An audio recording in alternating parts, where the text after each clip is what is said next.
মালয়েশিয়ার প্রধানমন্ত্রী আনোয়ার ইব্রাহিম বাংলাদেশ সফরে আসছেন। সব ঠিক থাকলে আগামী 4 অক্টোবর তিনি বাংলাদেশে আসবেন। এর আগে তিনি পাকিস্তান সফর করবেন, সেখান থেকে বাংলাদেশে আসবেন।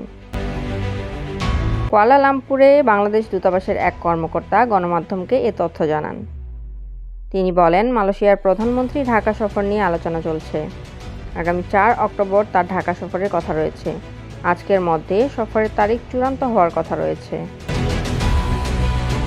জানা গেছে, বাংলাদেশ সফরে আনোয়ার ইব্রাহিম অন্তর্বর্তী সরকারের প্রধান উপদেষ্টা ডক্টর মোহাম্মদ ইউনূস এবং রাষ্ট্রপতি মোহাম্মদ শাহাবুদ্দিনের সঙ্গে বৈঠক করবেন।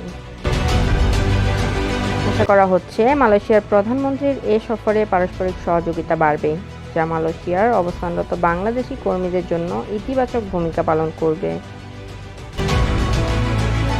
এর আগে বাংলাদেশের পট পরিবর্তনের পর গত 14 আগস্ট মালয়েশিয়ার প্রধানমন্ত্রী আনোয়ার ইব্রাহিম দ্রুত বাংলাদেশ সফরে ইচ্ছা প্রকাশ করেছিলেন।